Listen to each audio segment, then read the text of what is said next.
A aula de hoje é sobre alimentando o quadro de distribuição, né? Vocês viram a aula anterior, que era sobre a forma que a energia elétrica chega em nossa casa, a forma de fases, né? Então aqui eu vou dar um exemplo que está chegando duas fases e um neutro, né? Vem lá de fora, lá da rua. Entra pelo nosso relógio medidor, aonde é feita toda a instalação. E daqui para dentro é onde nós vamos ter que tomar conta, ok? Então, só para orientar, o neutro geralmente ele é aterrado aqui na entrada do relógio medidor também, junto com o relógio medidor também ele é aterrado, toda a estrutura, toda a infra aqui é aterrada. Nós temos um disjuntor, onde vai entrar os nossos fases, e daqui corro para lá, para o nosso quadro de distribuição com os fases, o neutro. Tá? Em alguns casos utilizam o aterramento puxando aqui, mas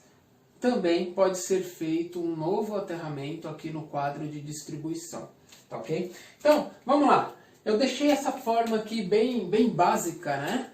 Para que vocês entendam, é uma forma de passar para vocês de uma forma bastante primitiva, né? Sem muitas tecnologias, mas é que para que a gente consiga aí observar, é meio que uma prática de como que é feito isso aqui na prática, tá ok? Por isso que eu evitei de usar recursos aí mais avançados para passar essa aula para vocês. Vamos lá.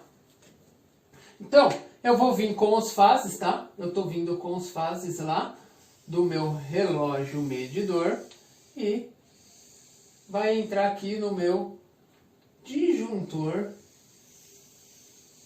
geral, certo? Os fases entram no disjuntor geral e os disjuntores geral são responsáveis por alimentar os demais circuitos, que são chamados circuitos terminais. Tá? Então esse geral, se ele estiver ligado, ele alimenta esse barramento, que por sua vez alimenta todos os outros disjuntores que estiverem no meu quadro de distribuição, que seriam dos meus circuitos terminais. O que seriam circuitos terminais? Os circuitos responsáveis por alimentar aquela determinada tomada, aquele determinado aparelho, responsável por alimentar aquele chuveiro, enfim.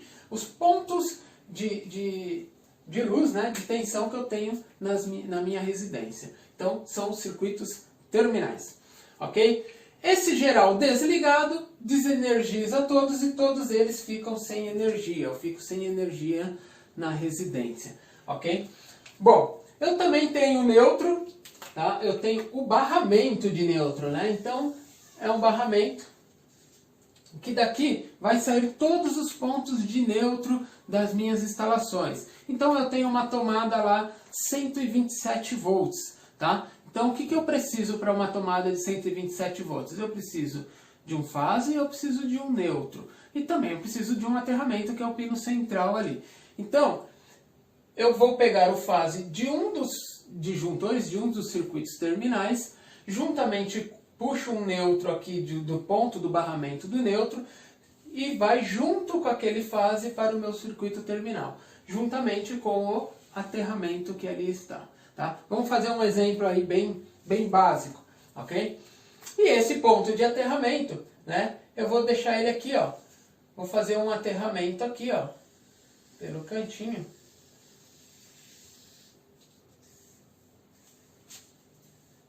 Onde estou aterrando aqui o barramento de aterramento. Então eu tenho um barramento de aterramento, barramento de neutro e os fases ligados no meu quadro de distribuição. Então eu já tenho basicamente energia aqui no meu quadro de distribuição, certo? Então vamos lá. Eu quero uma tomada de 127 volts. Se eu quero uma tomada de 127 volts, eu preciso de uma fase, um neutro e um aterramento. Então, basicamente é isso. Vai passar pelos eletrodutos, pelos conduítes, tá? Vai sair daqui, ó, uma fase. Aí eu vou vir com um neutro, puxando aqui do barramento, ó, para o mesmo circuito. E também eu venho para um aterramento. Eu vou puxar aqui por trás para não... Ó, vou puxar aqui por trás do quadro, ó, ele saiu daqui, ó. Do mesmo circuito. Então eu tenho os três condutores aqui para alimentar a minha tomada de 127 volts. E aqui eu tenho... deixa eu pegar uma outra caneta. Aqui eu tenho a minha tomada, o meu aparelho, a minha carga, enfim, de 127 volts, né, que está sendo alimentado por este circuito aqui, ok? Então, está aqui a minha tomada. Tenho aqui 127 volts. Repare que somente o fase passou pelo disjuntor. Isso aí, o disjuntor ele serve para interromper somente os fases. O neutro ele vem direto, o aterramento também vem direto do barramento e o fase ele é interrompido. Ou seja, se eu alimentei o geral, ele está alimentando todos esses circuitos aqui, inclusive esse que nós acabamos de fazer um teste. E se eu desligar somente ele, aqui eu fico sem energia nesse circuito, não precisando desligar os demais. Se eu for fazer uma manutenção, uma instalação, qualquer coisa que eu vá fazer neste ponto, nesta tomada, neste circuito, eu só desligo este circuito, esse disjuntor que corresponde a esse circuito. Os demais continuam funcionando. Outro ponto interessante que é um disjuntor monopolar, ele tem um polo só. Então isso quer dizer que vai passar uma fase só por ele e essa fase é de 127 volts. Vamos supor que eu quero fazer uma alimentação no meu chuveiro. O meu chuveiro é de 220 volts. Como é que eu faço isso? Olha aqui, ó. Deixei um exemplo aqui de um disjuntor bipolar, aonde vai sair duas fases, são duas fases distintas. Ó. Pode observar que aqui eu tenho fase 1 e fase 2, ok? Então, ó, um polo desse disjuntor bipolar está ligado à fase 2 e o outro à fase 1. Aqui pulou, liga à fase 1. E aqui eu venho com o chuveiro, né? Que também precisa de um ponto de aterramento. Então eu tenho uma fase, duas fases e o aterramento. Eu tenho aqui, neste ponto, exatos 220 volts. Ok? E assim eu vou distribuindo, utilizando esse termo distribuição, para todos os pontos aí dos meus circuitos da minha instalação residencial. Ok? Bom, por hoje é isso e até a próxima aula.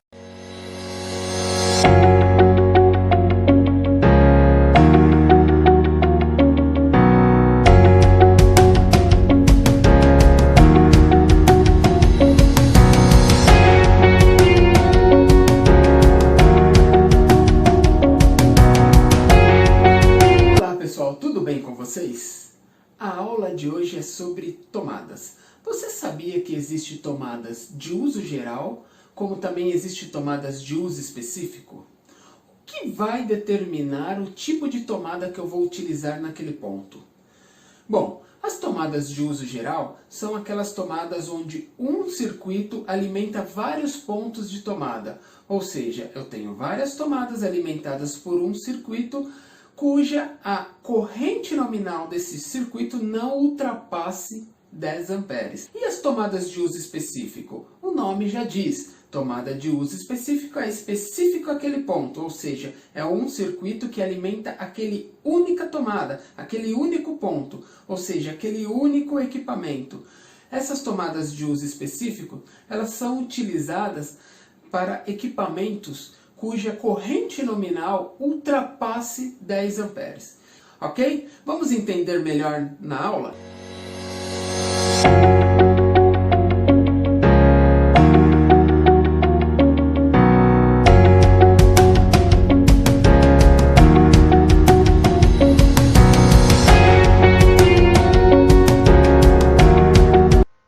Olá pessoal, vamos dar continuidade à nossa aula de tomadas.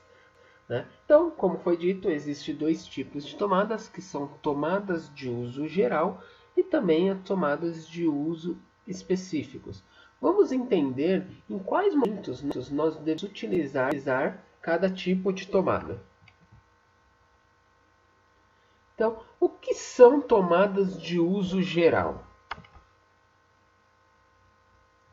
Então, tomadas de uso geral são tomadas destinadas à ligação de mais de um equipamento e cuja corrente de consumo não ultrapassem 10 amperes. Ou seja, são tomadas onde eu vou ter um único circuito alimentando várias tomadas ao mesmo tempo. Então, aquele circuito ele vai controlar mais de uma tomada. Então, acima de uma tomada, eu tenho tomadas de uso geral. Como que eu sei qual ponto devo utilizar essas tomadas geral? Então, são para equipamentos de baixa potência, ou seja, são equipamentos que não puxem corrente acima de 10 amperes. A tomada de uso geral ela é conhecida como TUG, que são as iniciais tomada de uso geral. Então, outro ponto interessante é que as tomadas, se vocês repararem, em algumas marcas, né, alguns fabricantes utilizam essa marca de quanto ela suporta de corrente na frente ou na parte traseira. Vai estar lá o quanto esta tomada suporta de corrente. Então, para circuitos, para ligações de tomadas de uso geral, eu posso estar utilizando tomadas com esse 10 ampere serigrafado, que é a corrente máxima suportada pela tomada. Ou seja, este circuito, o que for ligado em cada uma dessas tomadas, não poderá ultrapassar de uma corrente de 10 ampere. Então, vai depender ali do equipamento que eu for ligar naquela tomada, né? Para eu saber ali se eu posso estar ligando ele ou não, né? Se for um equipamento de uma potência muito alta, eu não vou poder estar utilizando essa tomada de uso geral. Aí teria que ser uma tomada de uso específico, ok? Então, aqui ao lado nós temos um quadro de distribuição e duas tomadas, né? Onde nós vamos fazer uma simulação, uma ligação de um circuito, né, de tomadas de uso geral. Então nós temos aqui o barramento neutro, nós temos o disjuntor geral e nós temos um barramento de aterramento, terra, né? Esse disjuntor geral, quando ligado, ele alimenta, né, ele energiza todo esse barramento de fases, que por sua vez alimenta os circuitos terminais. O que seriam os circuitos terminais?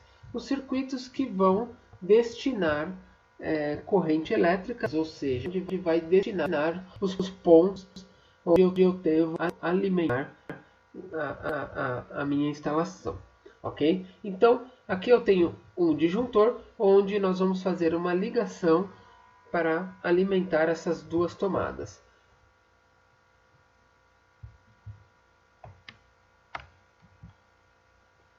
Então eu puxo um condutor lá do neutro e ele vai até um ponto N da tomada. Outro ponto importante. Todas as tomadas, tá, possuem uma indicação onde será ligado o neutro, quando for ligado o neutro nessa tomada.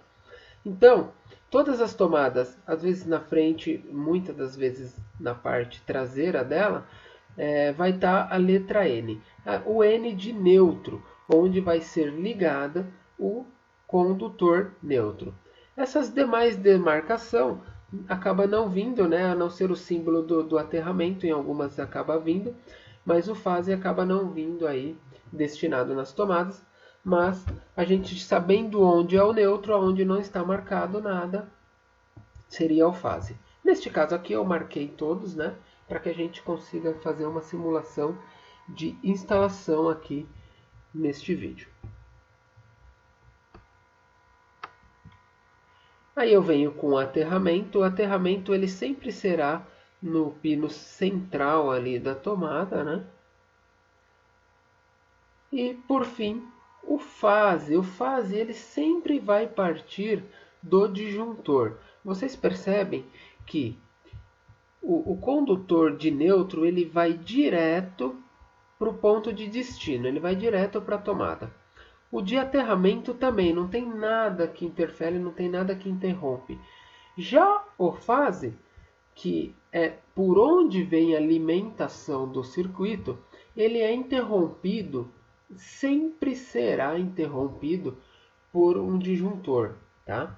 Neste caso de quadro de distribuição, ok? Então, onde nós tivermos fase, esse fase ele tem que ser, em algum ponto dele, ele tem que ter uma interrupção, né? Por exemplo, no interruptor para acender a lâmpada da sua casa, nós temos lá o interruptor. E quem vai ligado naquele interruptor é exatamente o fase. Então, o fase, ele sempre, em todos os pontos de instalação, seja qual for a instalação, ele tem que ter um ponto de interrupção. Ou seja, essa interrupção manual, né, que a gente liga e desliga ali manualmente, ou de forma automática, ok? Bom, nesse circuito, fizemos a ligação de uma tomada, ok? Alimentando por este circuito, mas só que como é tomada de uso geral, eu posso puxar mais pontos para demais tomadas. Então eu posso ligar uma quantidade que eu quiser de tomada. Então vamos fazer aqui a ligação de mais uma tomada. E dessa vez, estou puxando ali, né, como se eu estivesse fazendo uma extensão. Né? Primeiro eu pego, puxo o neutro, depois eu puxo o terra, né? E por fim eu puxo ali o fase. Então o que eu fiz aqui? Eu tenho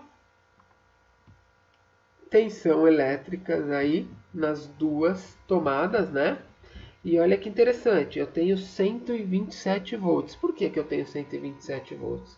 Porque eu saí daqui com o neutro, que é zero, ok? O aterramento ele serve aqui só para alguma corrente de fuga, então ele acaba não fazendo parte da tensão que vai sair aqui no meu circuito, na minha tomada, né? Mas ele é muito importante porque ele faz parte da proteção do meu circuito, da proteção da minha instalação, da proteção do meu equipamento. Nós vamos falar mais sobre o aterramento nas próximas aulas. Então, e aqui eu tenho fase, né? Então o fase, quanto que ele vale? Ele vale 127 volts. Então se eu pegar os 127 volts com mais zero do neutro, eu tenho aqui 127. Então para que se tenha uma tomada de 127 volts, eu preciso de um fase e de um neutro. E aí eu só puxei aqui, essas bolinhas, né? Que seria simulando aqui as emendas, né? Então eu fiz aqui um rabicho, um ramal de ligação, onde eu puxei aqui tensão para a próxima tomada ali. Então quando eu tenho mais do que uma tomada em um mesmo circuito, eu tenho um circuito de tomadas de uso geral, ok?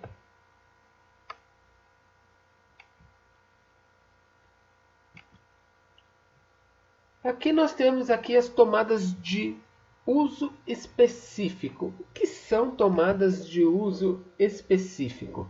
Então, tomadas de uso específico são destinadas à ligação de somente um equipamento e cuja corrente de consumo seja superior a 10 A. Então, pessoal, somente a um equipamento. Se eu fizer uma ligação de um circuito para aquele equipamento, só para aquela tomada. Então, eu saio lá do meu quadro de distribuição direto para aquela tomada com um circuito. E se porventura eu fizer uma extensão naquele circuito, ela deixa de ser tomada de uso específico. Então, o nome ele já diz específico. Específico para aquele ponto e acabou. Não pode ser dividido em mais nenhum local. Então, as tomadas de uso específico é conhecida como TUI, tomadas de uso específico. E olha que interessante, como as tomadas de uso específicos são destinadas aí a equipamentos superior de 10 A, as tomadas que vamos utilizar são tomadas com corrente máxima suportada aí acima de 10 A. Ou seja, essa daqui ela suporta 20 até 20 A. Ok? E essa marca vai estar em algum ponto da tomada, seja na parte frontal quanto na parte traseira. É importante observarmos. Bom, aqui ao lado nós temos um exemplo de um quadro de distribuição, onde nós vamos fazer uma alimentação a uma tomada de uso específico. Então, esse quadro nós temos tudo que tínhamos no outro, né? Temos o barramento de neutro, o aterramento e o disjuntor geral. Tem uma diferençazinha aqui, que eu tenho um disjuntor bipolar nesse caso aqui. Por que o bipolar? Porque essa tomada de uso específico, ela é uma tomada de 220 volts. Lembra que eu falei que onde tivermos condutores, circuitos, onde tivermos fases, nós devemos ter um interruptor, algo que interrompa aquela fase, seja manualmente ou automaticamente. Como para alimentar uma tomada 220 volts? Eu preciso de duas fases, o neutro não entra nessa jogada, então eu tenho que fazer com que as duas fases partem do disjuntor, ou seja, para este caso eu devo utilizar um disjuntor bipolar, onde aqui no barramento eu tenho barramento 1 e barramento 2. Então, um polo do disjuntor é ligado a um lado desse disjuntor e o outro polo, o outro lado, é ligado no outro barramento. Então, são barramentos distintos. Tá? Se eu colocar o mesmo barramento aqui, por exemplo, ligar aqui na mesma saída do meu geral aqui, eu não vou ter 220 volts aqui. Eu vou ter somente uma fase, tá? E o circuito não vai funcionar. Então, para 220 eu preciso pegar fases distintas. Então eu peguei a fase 1 e aqui a fase 2. Okay? Vamos fazer a ligação? Bom, vamos lá. Estou partindo com uma fase, liguei no borne lateral. Neste caso, tá? Se vocês observarem, a tomada ela sempre vai ter um Nzinho, né? Aqui eu não coloquei. Mas quando é 220, aí sim a gente pode ignorar a existência daquele N de neutro, porque em 220 aqui nessa região não vai neutro. Agora, nas regiões que o fase é 220 volts, não é 127 igual ao nosso, aí sim vai o neutro, aí seria o neutro e o fase para termos 220, tá? Então, isso geralmente ocorre nas cidades aí do sul, né? Sul do país.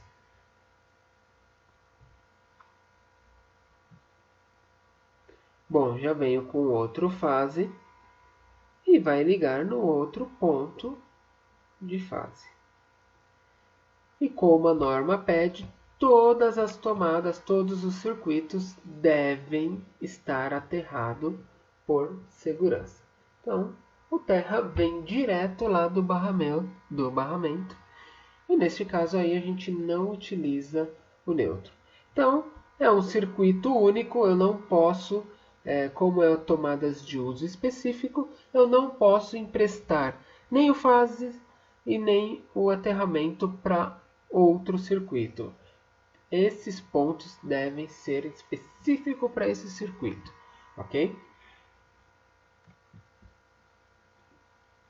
Bom, quadro de distribuição com dois circuitos terminais. Ou seja, esse quadro aqui a gente já começa a incrementar, né? Agora nós já vamos para dois circuitos, onde um circuito é para tomadas de uso específico e o outro circuito é para tomada de uso geral. Então, vamos fazer a ligação. Como é que a gente faz essa ligação? Tomadas de uso geral, eu posso ligar mais de uma tomada. Então, vamos fazer aí as ligações. Então, eu venho com o neutro, ligo onde tem o neutro. Venho com aterramento, sempre o pino central, nessas tomadas comuns. E depois dali eu vou partir com o fase, que vem do disjuntor, que controla esse circuito, ok?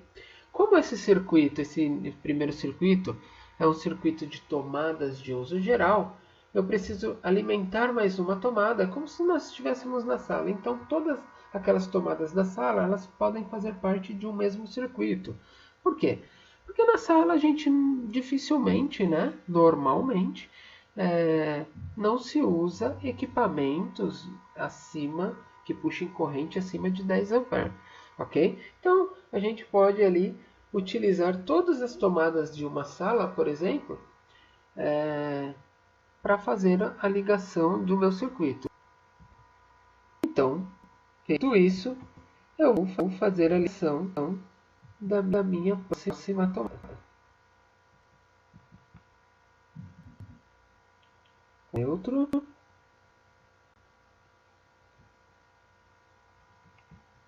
Com terra.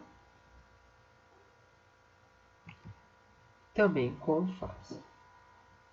Neste caso, a gente pode observar também que eu saí daqui, ó, com um disjuntor monopolar. Ele tem um polo só, então ele está pegando uma fase e está aqui jogando, levando esta fase até os pontos de tomada, ok? E esse circuito ele faz o fechamento aqui com o neutro. Então, fase mais neutro, 127 mais 0, eu tenho aqui tomadas de 127 volts, ok? Então, eu tenho duas TUGs de 127 volts, que são tomadas que são controladas por um único circuito. Bom, agora eu vou ter que ligar a minha TUI. Essa minha TUI aqui ela é de 220 volts, então eu vim com o disjuntor bipolar, onde eu vou sair com as fases e ligar nas tomadas.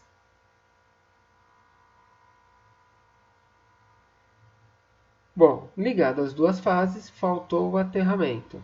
Então, eu venho com o aterramento para alimentar esta tomada. Pronto, aí está a minha TUI de 220 volts. Eu precisava de dois circuitos, onde um seria de tomadas TUGs e outros de tomada TUI. Bom, neste caso aqui, nós temos um quadro de distribuição onde nós vamos fazer 3 circuitos terminais. Aqui já está aumentando, percebe-se, né? Que nós já estamos aumentando aí a nossa instalação, utilizando o mesmo quadro e colocando mais disjuntores para controlar os nossos circuitos, tá? Então, como no exemplo anterior, nós tivemos duas tomadas de uso geral, tá? De 127 volts. Nós fizemos a instalação de uma tomada de uso específico de 220 volts. E agora eu quero mais uma tomada de uso específico. Só que esta tomada de uso específico, ela vai possuir um neutro e um fase, ou seja, ela será uma tomada de uso específico de 127 volts. Ah, professor, mas será que não é só 220 que é de uso específico? Não, pessoal. Quem determina se a tomada é de uso específico ou de uso geral não é a tensão de 127 e nem a tensão de 220 volts. É a corrente, ou seja, com corrente acima de 10 A, eu tenho tomada de uso específico. Correntes abaixo de 10 A serão tomadas de uso geral, ok? Então vamos fazer essa instalação desta tomada, utilizando ali o neutro. Então a gente vai puxar um condutor lá do barramento do neutro até o ponto N da tomada. Depois nós vamos sair com o fase do disjuntor e ligar no ponto F. Perceba-se aí, pessoal, também que eu saí com um fase de uma cor diferente, né? Isso pode acontecer. Eu só não posso mudar as cores do meu neutro e nem do aterramento. Então, o neutro ele nunca poderá ser utilizado em condutores de fase. Ele sempre vai ser o azul, ele sempre vai ser o neutro. Eu nunca posso usar o azul em condutores de fase. E também eu não posso usar em condutores de aterramento. E a mesma coisa serve para o verde. Eu não posso usar o verde em condutores que sejam neutro e nem condutores de fases. Tá? Isso é que a norma exige, tá, pessoal? Por segurança.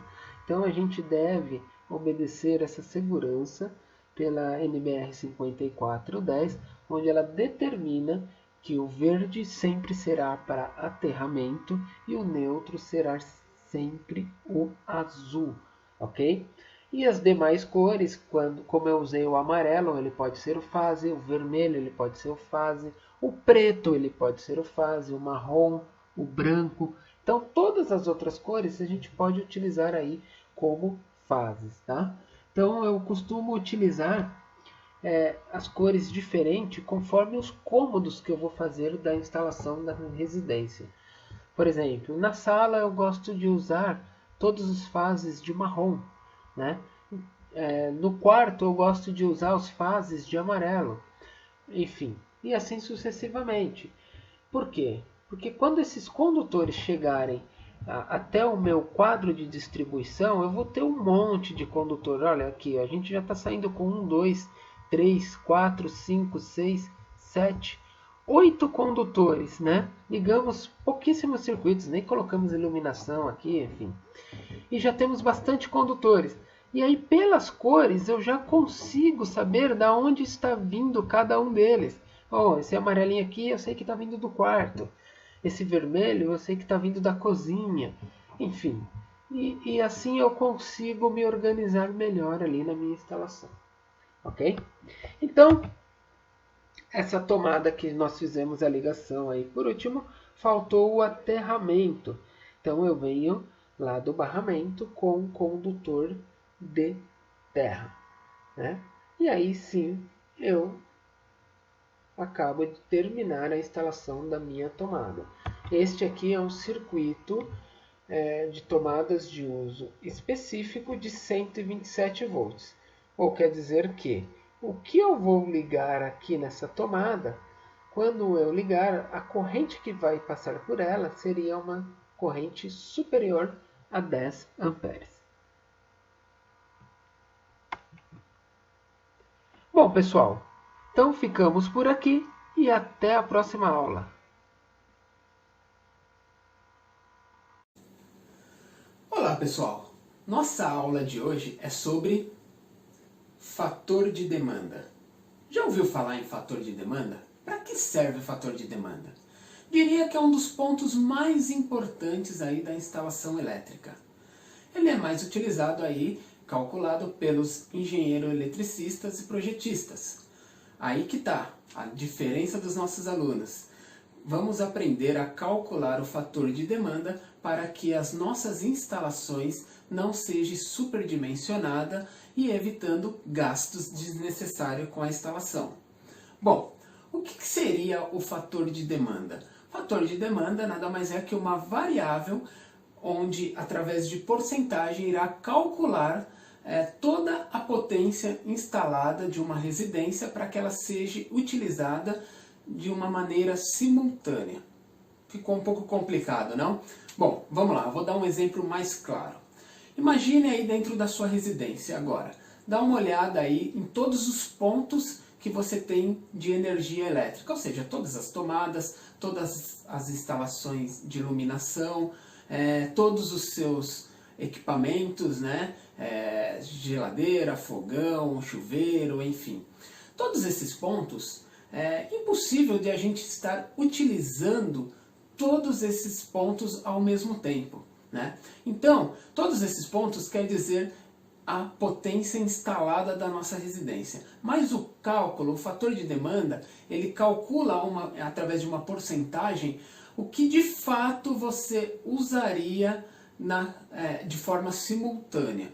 Ou seja, não tem como a gente utilizar o chuveiro, o micro-ondas, o ferro de passar, o aspirador de pó, a televisão, o aparelho de som, o forno elétrico, a torneira elétrica, tudo isso ao mesmo tempo, né? Então, mas só que a nossa potência, a nossa instalação, ela tem que garantir que toda a demanda, né, ou seja, todos os pontos que a gente for utilizar de uma maneira normal dentro de uma residência, toda a instalação suporte aquela demanda que estiver sendo utilizada. Ou seja, o fator de demanda ele vai, através de uma porcentagem, calcular o máximo de equipamentos funcionando de forma simultânea sem que prejudique a instalação, ok? Bom, é bem tranquilo, foi desenvolvida uma aula para vocês explicando passo a passo de como calcular esse fator de demanda. Espero que vocês aproveitem e sejam esse diferencial no mercado de trabalho. Aprenda a fazer a elétrica da forma correta, que esse será o diferencial dos nossos alunos, ok? Vem comigo, vamos acompanhar a aula para que a gente consiga entender melhor sobre fator de demanda.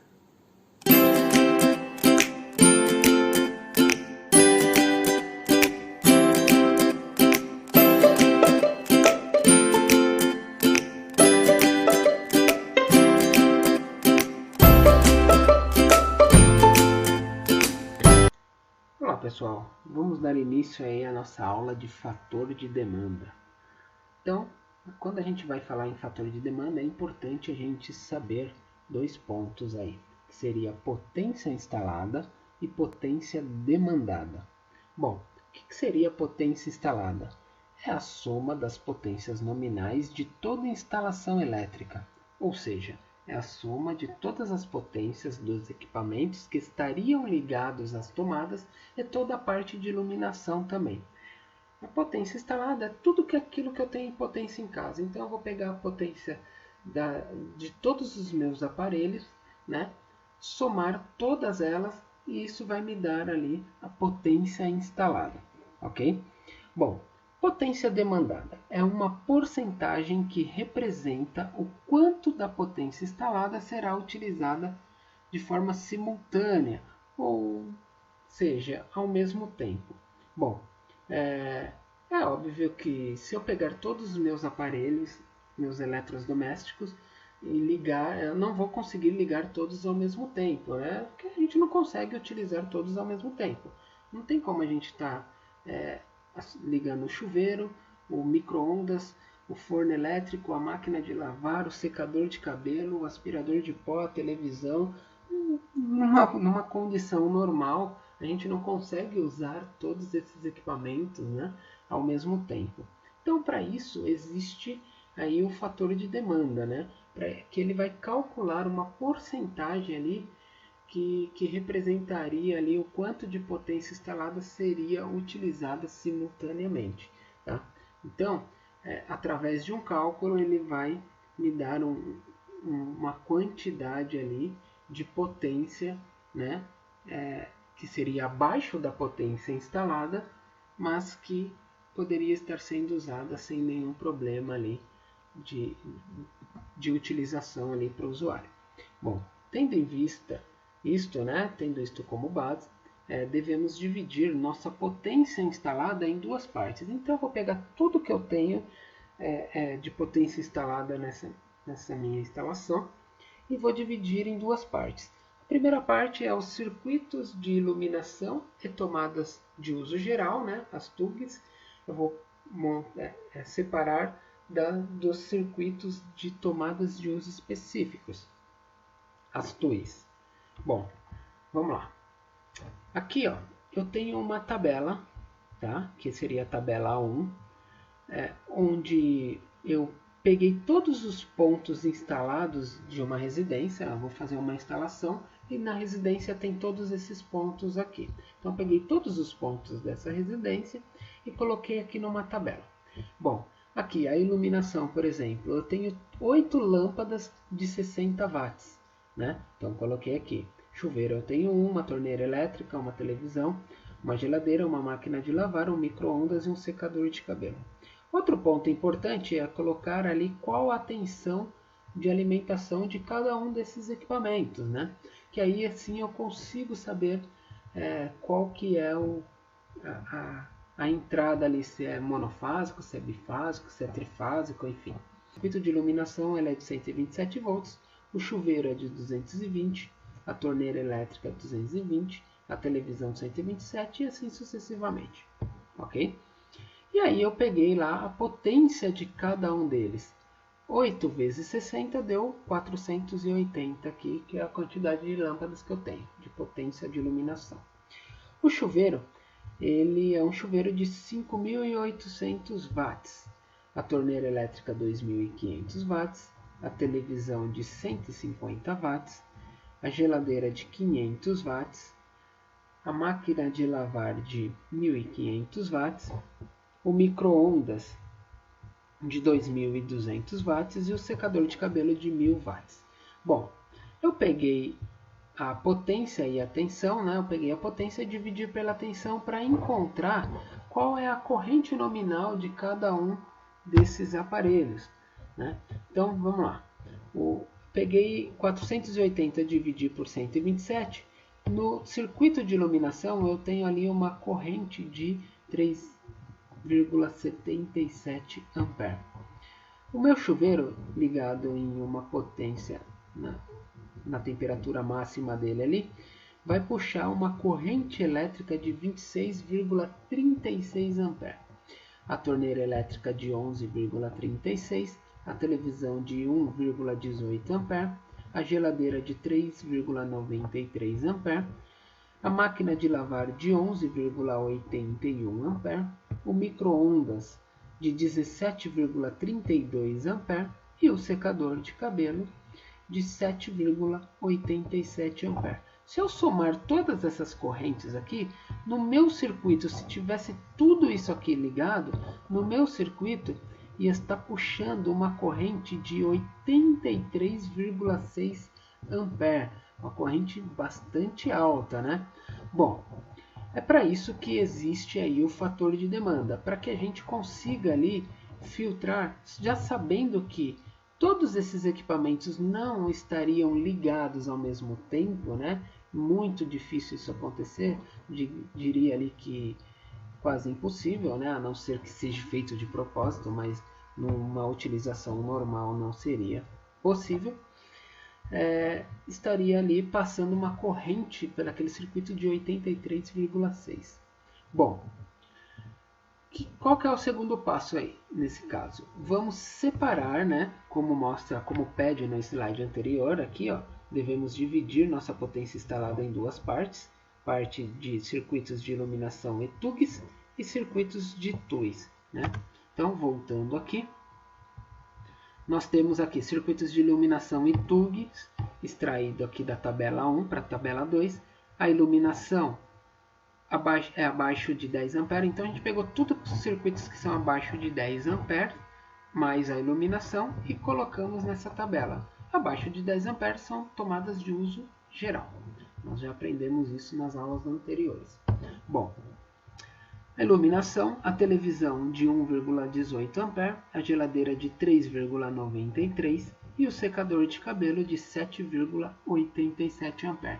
Então, esses são os meus circuitos de iluminação e tomadas de uso geral. Bom, da tabela 1 eu extraí também os circuitos de tomadas de uso específicos, que seria acima de 10 amperes. Olha aqui, o chuveiro, a torneira elétrica, a máquina de lavar e o micro-ondas, né? Bom, extraindo, já dividindo, né, essas duas tabelas, nós vamos lá aplicar o fator de demanda, né? Então aqui está a tabela 2, que seria iluminação e TUG, e aqui está a tabela 3, que seria as TUIs, né? Bom, eu somei toda a parte de iluminação e tomadas de uso geral, chegamos a uma potência total de 2.130 watts, né? E o mesmo eu fiz aqui com as tomadas de uso específicos. Eu somei toda a potência de todos os meus aparelhos e cheguei a uma potência total de 12.000 watts. Bom, o que eu devo fazer? Voltando aqui na tabela de número 2. Eu preciso encontrar qual é o fator de demanda, né, relacionada a essa tabela, aos circuitos de iluminação e tabelas de uso geral. Bom, para isso eu utilizo a tabela que foi extraída aí da norma NBR 5410, que é uma tabela para encontrar o fator de demanda, né, dos circuitos de iluminação e os pontos de tomadas de uso geral. Bom, como que eu utilizo essa tabela? Como eu já somei toda a potência aqui da minha instalação, seria a potência ativa, deu 2.130 watts, a gente vem aqui em potência e procura aonde que se encaixa esses 2.130 watts. Então ele fica aqui, ó, entre 2.001 a 3.000 watts, né? E aí na mesma linha eu encontro o fator de demanda de 0,66. Então eu pego essa potência ativa, né, e jogo ela ali para minha tabelinha do lado, que é o total da potência ativa encontrada, e pego o fator de demanda encontrado, que é o 0,66, e multiplico ali. Então eu pego 2.130 vezes 0,66, eu tenho 1.405,8 watts. Nota-se aí que antes do cálculo de fator de demanda, eu tinha uma potência de 2.130, né? Seria a soma de todas as potências, 2.130 watts. E depois que aplicou o fator de demanda, a gente chegou numa potência ali de 1.405,8, né? Então tivemos uma queda aí, que isso facilitará aí na nossa instalação elétrica, na parte de cálculo em relação a também economia aí de superdimensionamento do circuito, tá? Agora vamos fazer o mesmo aqui com circuitos de tomadas de uso específico. Bom, eu já encontrei a potência total, a potência ativa da minha instalação, que é 12.000, né? Só que essa aqui é uma outra tabela que a gente utiliza, que é uma tabela destinada somente para circuitos de tomadas de uso específico. E a utilização dessa tabela também é fácil. A gente conta a quantidade de circuitos de uso específicos que temos. Aqui nós temos o chuveiro, a torneira elétrica, a máquina de lavar e o micro-ondas. São 4 circuitos. E vemos aqui, temos aí o fator de demanda de 0,76, né? E aí vamos fazer da mesma forma. A gente pega a potência ativa, né, dessas tomadas de uso específico e multiplica pelo fator de demanda encontrado, que é o 0,76. 12.000 watts vezes 0,76 vai me gerar aí uma potência demandada de 920 watts, né? Bom, teve uma queda aí também. Bom, prosseguindo aqui, nós temos as duas potências, tá? Tem a potência instalada antes do fator de demanda, né? Que seria aqui 14.130 watts. E temos depois do fator de demanda, que seria 10.525,8 watts. Então, ocorreu uma grande queda aqui depois de aplicado o fator de demanda. Bom, qual que é a vantagem disso, né? Para que eu devo aplicar o fator de demanda? Exatamente isso. Olha lá, a corrente elétrica que circularia, né, no circuito sem o fator de demanda aplicado seria de 64,22 ampere. Então, seja uma corrente bastante alta, né? E o condutor que eu utilizaria ali seria um condutor de 16 milímetros quadrados e o disjuntor de 70 amperes. Olha a diferença. Bom, depois do fator de demanda, a corrente que daria ali seria de 47,84, ou seja, de 64 caiu para 47. O condutor de 16 caiu para 10 milímetros. E o disjuntor de 70 caiu para 50. Ok? Bom, qual que é a vantagem disso? Nós vamos utilizar sempre o fator de demanda aí, depois de aplicado o fator de demanda. Nós vamos trabalhar sempre com a potência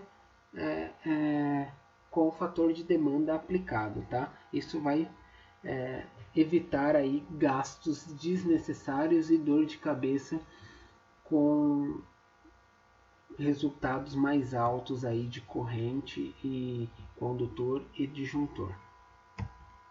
Bom, conclusão disso tudo é que o fator de demanda é uma variável que determina o máximo de pontos de energia elétrica ligados simultaneamente, sem que a sua instalação fique superdimensionada, gerando ali economia, né? Então a gente vai utilizar ali o fator de demanda para fazer todo o cálculo de potência da minha instalação.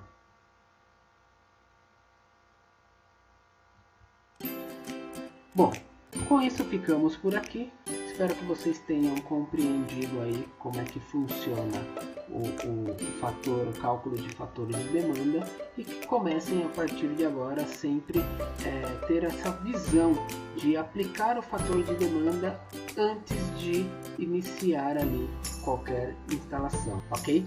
Então, até a próxima aula.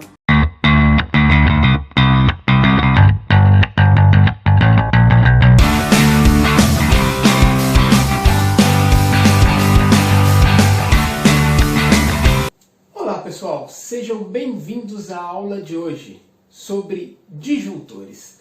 Para que servem os disjuntores? Os disjuntores nada mais é que um dispositivo de segurança que serve para proteger os circuitos. Bom, o nome dele é disjuntor termomagnético.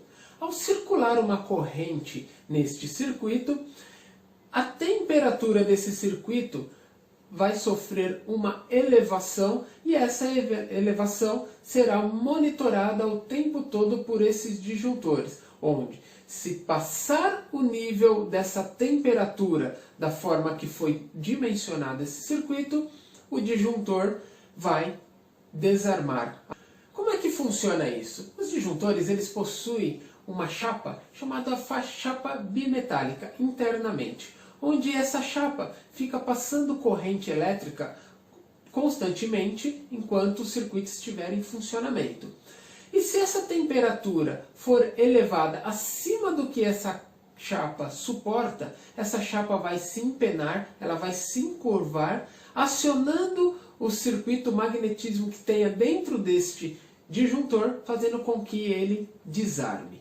Todos os disjuntores eles têm uma características de corrente máxima de que ele suporta. Vou dar um exemplo aqui de um disjuntor de 20 A. Então, esse disjuntor de 20 A ele suporta uma corrente máxima de 20 A. Se eu ligar o meu circuito e essa corrente não ultrapassar, desse meu circuito não ultrapassar 20 A, vai estar funcionando tranquilamente o meu circuito, o disjuntor não irá desarmar. Mas se essa corrente ultrapassar os 20 A, o disjuntor, através da temperatura do circuito, ele consegue enxergar a corrente através da temperatura, ele vai estar desarmando, fazendo com que o circuito desenergize e resfrie. Tá? Bom, quando acontece isso, é porque tem alguma coisa errada. Ou o circuito não está bem dimensionado, ou a gente tem algum problema no equipamento, algum problema na instalação, enfim, precisa ser feito um estudo ali, né, uma checagem em toda a parte do circuito para que esse problema seja resolvido. Bom, então o disjuntor ele serve para desarmar o circuito quando ele enxerga algum problema através da temperatura. Bom, outro ponto importante aos disjuntores termomagnéticos seria a curva de disparo desses disjuntores. Muita gente não dá importância a isso, às vezes nem sabe o que significa essas curvas. Bom, essas curvas nada mais é que a sensibilidade do disjuntor na corrente de disparo do circuito. Ou seja, quando a gente alimenta o circuito, ele tem uma corrente de disparo, ele leva a um pico e cai e mantém-se constante. Existem equipamentos de vários tipos. Existem equipamentos de cargas resistivas, como chuveiro, forno, lâmpadas incandescentes. E existem equipamentos de cargas indutivas, que seria pequenos motores ou motores até de grande porte. Então, quanto maior for a carga daquele motor, daqueles equipamentos indutivos, maior será o pico de corrente que eu vou sofrer no momento que eu alimentar o meu circuito, no momento que eu ligar o meu circuito. Bom, existem os disjuntores com características de curva B. O que seriam os disjuntores de característica de curva B? A curva B seria a sensibilidade desse disjuntor. Seria um disjuntor mais sensível. Ele suporta um pico em milésimo de segundo de 3 a 5 vezes a capacidade nominal dele. Ou seja, um disjuntor de 20 A, ele suporta ali de 60 a 100 amperes ali de pico de tensão, ou seja, quando você liga o circuito ele dá aquele pico em milésimo de segundo e já volta e fica ligado ali abaixo dos 20 amperes ali, né, na condição normal ali permanente, tá ok? Um disjuntor de classe C ele tem uma sensibilidade um pouco menor do de classe B, ou seja, ele desarmaria de 5 a 10 vezes a capacidade nominal desse disjuntor. Ou seja, um disjuntor de 20 A, ele suportaria um pico de 100 a 200 amperes, né, por milésimo de segundo ali, para ele desarmar, né? E o de classe D, que é mais utilizado em áreas industriais, seria de 10 a 20 vezes o valor nominal ali do disjuntor. Ou seja, um de 20 A seria ali de 200 a 400 amperes de pico, né?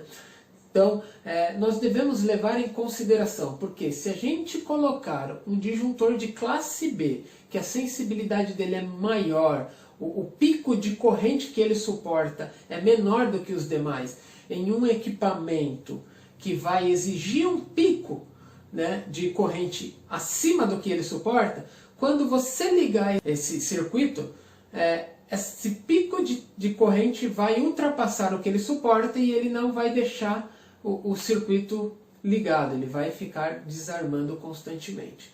Então, a curva do disjuntor nós devemos levar em consideração no momento que for fazer o dimensionamento do circuito. Isso é de extrema importância, tá? Então, existem disjuntores de classe B, de classe C e de classe D. O B é o mais sensível, de 3 a 5 vezes a capacidade nominal do disjuntor. O C é de 5 a 10 vezes a capacidade nominal. E o D é de 10 a 20 vezes a capacidade nominal do circuito ali do disjuntor. Tá ok?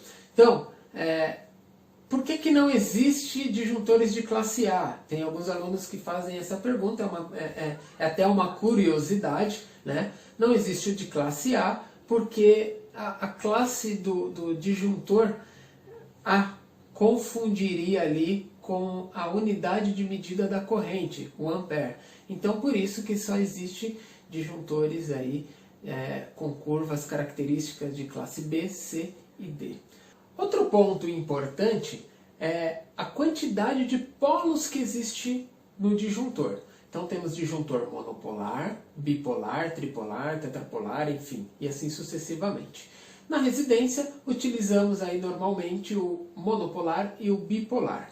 Bom, o que vai determinar qual dos dois eu vou utilizar, né? Isso vai depender da quantidade de fases que eu tiver naquele circuito. Se for circuito com uma fase só, eu vou utilizar o disjuntor monopolar. Se for com duas fases, eu vou utilizar o disjuntor bipolar. Nas residências, normalmente é utilizado disjuntor monopolar e bipolar. Tá ok? Um grande abraço e até a próxima aula.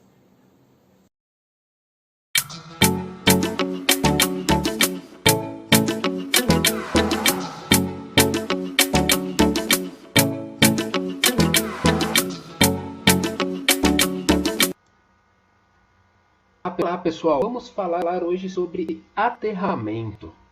O que seria o aterramento? Qual a necessidade de termos o aterramento nas instalações?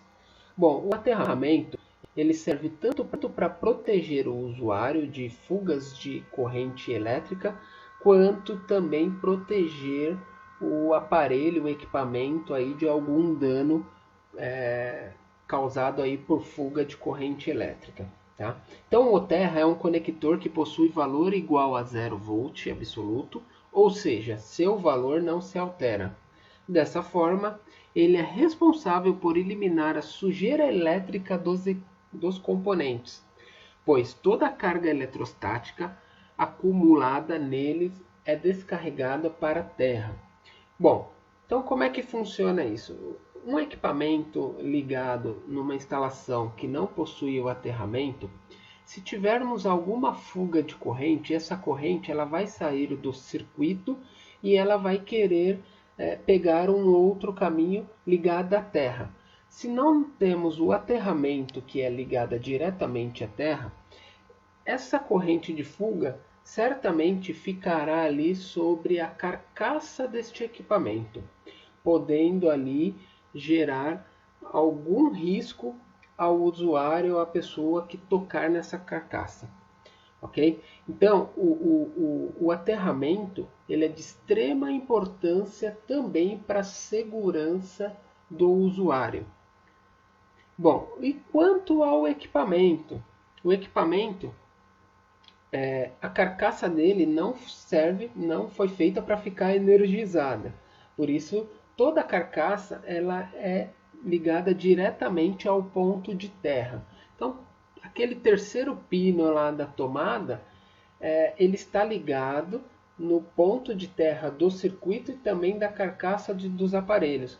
Ou seja, se houver alguma corrente de fuga naquele circuito, essa corrente diretamente irá se esgotar para a terra, se houver o aterramento. Agora, se não tiver o aterramento, ela vai ficar circulando no equipamento, podendo ali, de certa forma, danificar ou prejudicar o funcionamento destes aparelhos, ok?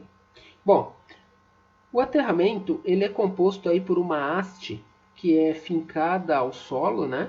E essa haste ela tem um anel na ponta dela, um anel de fixação que serve para fixar os cabos, né? Então o sistema de aterramento ele é preso nessa haste e daqui ele vai lá para o barramento do quadro de distribuição e é feita a distribuição para os circuitos terminais.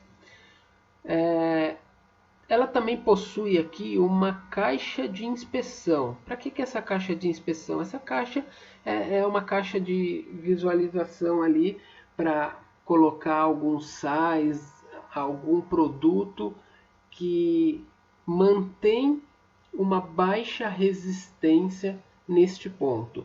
Ou seja, quanto menor for a resistência do ponto da terra à haste, melhor será este aterramento. Tá? Então, o comprimento da haste de aterramento pode variar entre 1,5 metros a 4 metros. As hastes de aterramento de 2,5 são as mais utilizadas, pois diminuem o risco de atingirem dutos subterrâneos em sua instalação. Então, quanto mais profundo for essa haste, melhor será aí o ponto de aterramento, tá, pessoal? Então, existem alguns terrenos que não são condutíveis aí suficiente para ter aterramento. Então, essa haste ela tem que atingir um ponto mais fundo possível para pegar até a própria umidade da terra e aumentar a sua condutividade. Tá? Então, o que é feito? Existem alguns tipos aí de aterramento, tá? Às vezes você pode colocar uma haste só, às vezes você pode colocar, dependendo do solo, do terreno, ele pede para colocar 2, 3, 4 hastes interligadas, enfim, isso tudo para aumentar a condutividade e diminuir a resistividade aí do ponto de terra. Isso tudo, existe um aparelho que faz essa medição e quanto mais próximo de zero tiver a resistência desse ponto, melhor ali a sua eficiência. Okay? Tipos de aterramento. Existem 3 tipos básicos de sistema de aterramento segundo a norma técnica NBR 5410. Tem o sistema TT, que é um sistema considerado o modelo mais eficiente, tem uma haste própria para aterramento no transformador. É como o modelo de tomadas de 3 pinos, o terceiro pino é conectado a um aterramento elétrico, garantindo que cada aparelho ligado na tomada possa ser aterrado. Ou seja, nós temos aqui o esquema TT, que é o esquema de aterramento, tá? Onde tem aqui as fases desse equipamento, tá? Ligado normalmente, o neutro também, e o aterramento ele é um aterramento independente. Então esse equipamento está sendo aterrado diretamente à terra. Ele tem uma haste de funcionamento somente para ele. Tá? Então esse é um dos mais eficientes, né? Porque você acaba tendo aquele ponto totalmente aterrado, sem nenhum outro caminho de desvio aí deste aterramento. Tem também o sistema TNS. Neste modelo, a terra e o neutro conectam-se no mesmo ponto de alimentação do circuito, mas são distribuídos de maneira independente por toda a instalação. É o caso da tomada de 2 pinos. Ou seja, aqui nesse esquema foi aproveitado a mesma haste para aterrar o neutro e também o terra. O neutro, pessoal, para quem não sabe, como ele é nulo, como ele é zero, ele também é aterrado, tá? Só que ele não é um ponto que fica constantemente, permanentemente zero, tá? Quando tem tensão circulando pelas fases, pelo circuito, ela vai ter um retorno e vai vir para esse neutro. Então, quando eu tiver energia nesse circuito, esse neutro ele vai estar energizado, tá? Que é diferentemente aqui do ponto de aterramento. O ponto de aterramento ele nunca estará energizado, a não ser que ocorra algum tipo de sujeira elétrica, ou seja, alguma fuga de corrente elétrica. E aí essa fuga ela vai procurar sempre o ponto de aterramento para se esgotar aqui para a terra, ok? Então, esse esquema TNTS é um esquema de aterramento onde a mesma haste do neutro é a mesma haste de aterramento, porém os dois possuem caminhos distintos, como lá no quadro de distribuição. Eu tenho um barramento, eles podem vir do mesmo ponto de aterramento, mas eu tenho um barramento destinado para neutro e eu tenho um barramento destinado para terra. E aí temos o sistema TNC, que esse sistema é o menos recomendado.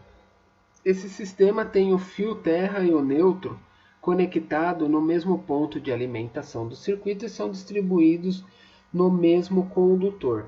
Ou seja, esse ponto de aterramento ele tem a mesma função do ponto do neutro, né? Então, existem alguns locais que não tem como, vamos supor aqui um apartamento antigo, né? Ele não tem a ponto de aterramento e ele está lá no 10º andar. Não tem como eu cravar uma haste de aterramento, senão eu vou atingir ali o apartamento do vizinho abaixo, né?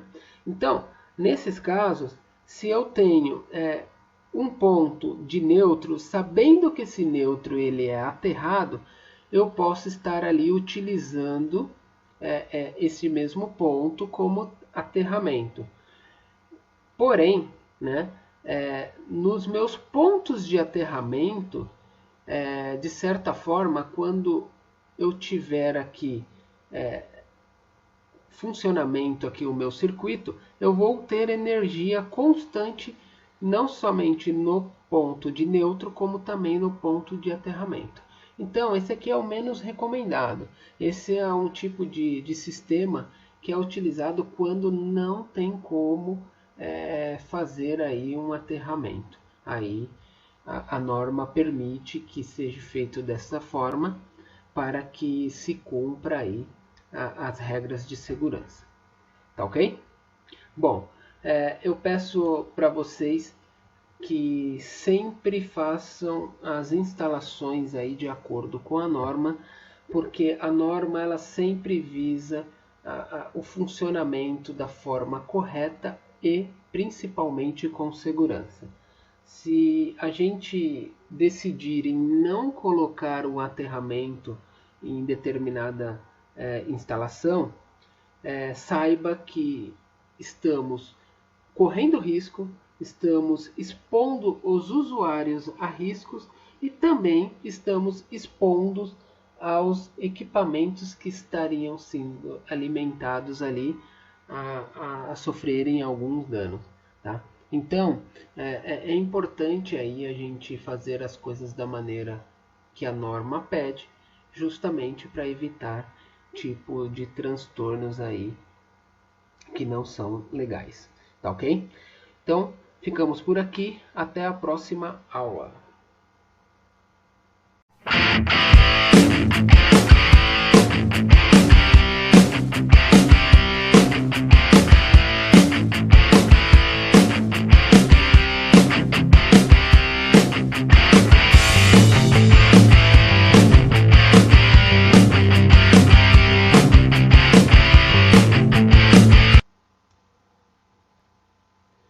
Olá pessoal, vamos falar um pouco sobre essa ferramenta que é considerada aí uma das ferramentas mais importantes aí para o eletricista, né? O alicate amperímetro.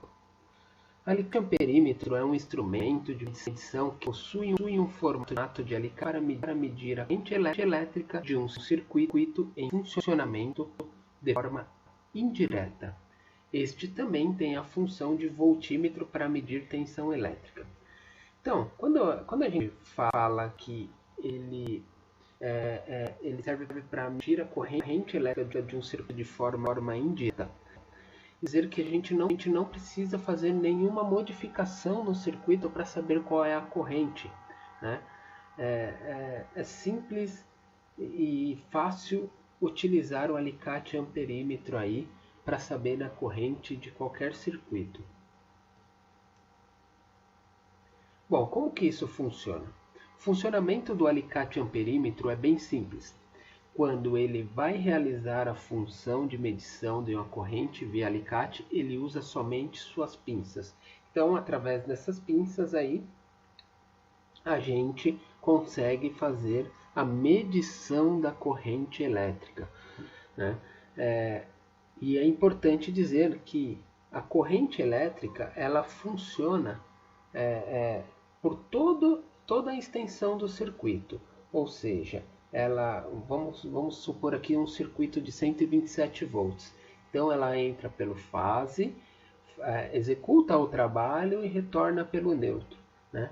Então, em qualquer ponto que nós pegarmos, ou seja, abraçarmos o condutor com essa pinça, a gente consegue fazer a medição. A gente não pode pegar os dois pontos ao mesmo tempo, ou seja, o fase e o neutro ao mesmo tempo. A gente tem que pegar só uma parte do circuito, seja só lá no neutro, seja só lá no fase, a gente consegue obter a medição aí pelo aparelho.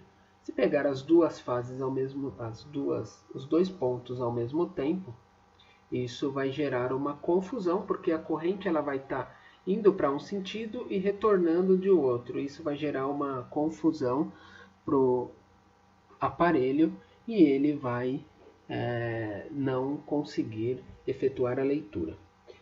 Quando um cabo elétrico está energizado, passa por ele um fluxo de corrente e esse fluxo gera um campo magnético, gerando ali uma corrente elétrica lida pelo aparelho. Então é exatamente isso que acontece, né? A corrente elétrica ali, ela cria-se um fluxo e esse aparelho ele tem um magnetismo ali, que ele consegue captar a quantidade de corrente elétrica que está passando por aquele circuito. Como medir a corrente elétrica? Posicione a escala do alicate amperímetro na posição da corrente alternada. A corrente alternada ela está especificada ali, né, conforme a figura, com um A e um tiozinho, né? Esse tiozinho aqui significa alternado, né? Então quando a gente vai medir corrente alternada, a gente utiliza essa escala. Outro ponto importante como não se sabe qual é a corrente ou não se tem a certeza de qual é a corrente que vai estar passando por aquele circuito que vai estar sendo medido, a gente deixa na escala máxima, né? Porque se a gente coloca na mínima aqui, por exemplo, que é 20 A, e ela for acima disso, isso pode trazer danos ao aparelho, tá? Então, para não correr esse risco, a gente já deixa na máxima. Aí depois da primeira medição, se for abaixo de 200, aí a gente muda essa escala ali e assim sucessivamente, ok? Bom, nessa outra figura está o formato correto aí da utilização das pinças do alicate amperímetro, né? Então, aqui eu tenho um circuito, aqui, por exemplo, onde o fluxo de corrente vai e volta, né? Então, dessa forma não vai dar medição, não vai dar leitura, justamente por isso, porque a corrente vai e volta. Nessa condição, ela vai estar passando por um único sentido, ou seja, na ida, ou seja, na volta, e aí sim, conforme o fluxo que é gerado entre as pinças aqui, pela passagem da corrente elétrica, o aparelho consegue fazer a leitura tranquilamente. Então, aqui embaixo está especificando isso que eu acabei de dizer. Separe um cabo que esteja passando corrente e coloque as pinças individualmente.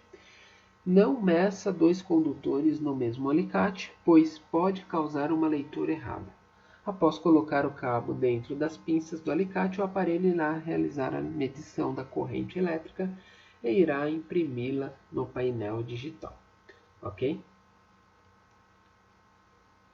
Bom, esse aparelho ele também tem uma vantagem que ele mede tensão elétrica, né? Então, só que para medir a tensão elétrica, a gente tem que utilizar o outro recurso que ele tem, que são as pontas de prova, né? Então a gente tem que conectar as pontas dos bornes no borne comum e no da tensão, né? Então geralmente ele vem ali com a letra V, né? A gente já sabe que é a unidade de medida da tensão, então fica fácil a gente colocar ali.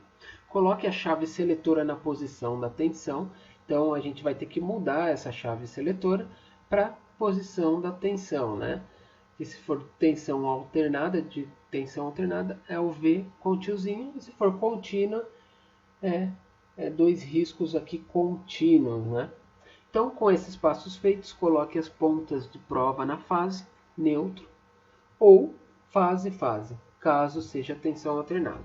Se for medir aí tensão de corrente contínua, né, como se fosse uma pilha, uma bateria, enfim, aí a ponteira de prova preta no negativo e a ponteira de prova vermelha no positivo.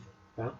Se colocar invertido, vai aparecer ali um sinal de menos ali, um sinal negativo. Tá? Ele vai fazer a leitura, mas com esse sinalzinho aí na frente. Então, é bom a gente não inverter, né? Para que se tenha uma precisão maior.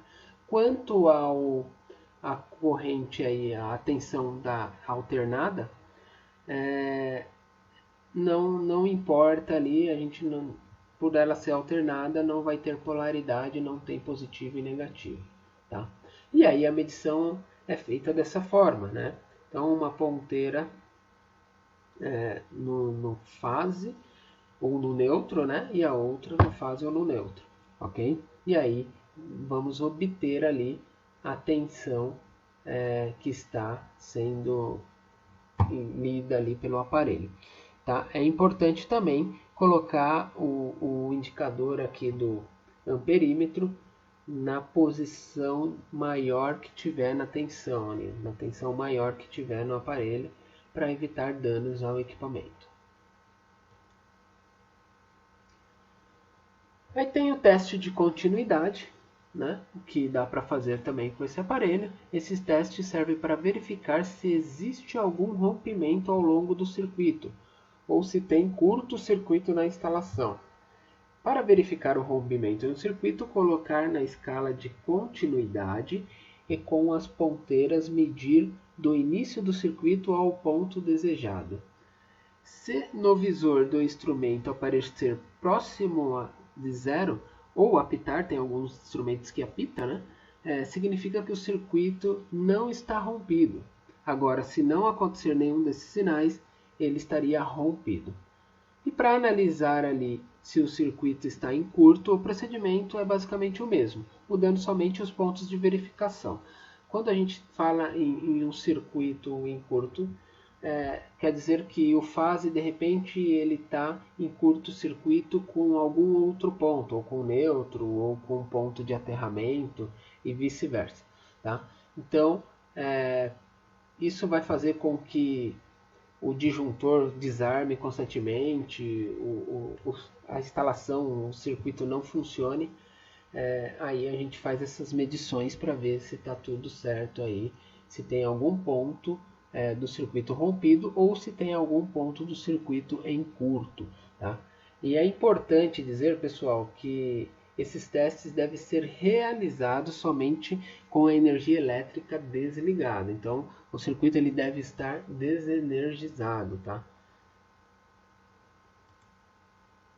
Bom, espero que vocês tenham compreendido. É bem simples a utilização desse instrumento. Vocês, quando tiverem oportunidade, vão estar percebendo que é bem simples. Começam a mexer lá, que ele é bem intuitivo, né? E ele é um instrumento de extrema importância aí para nossas atividades, tá ok? Bom, vou ficando por aqui. Até a próxima aula.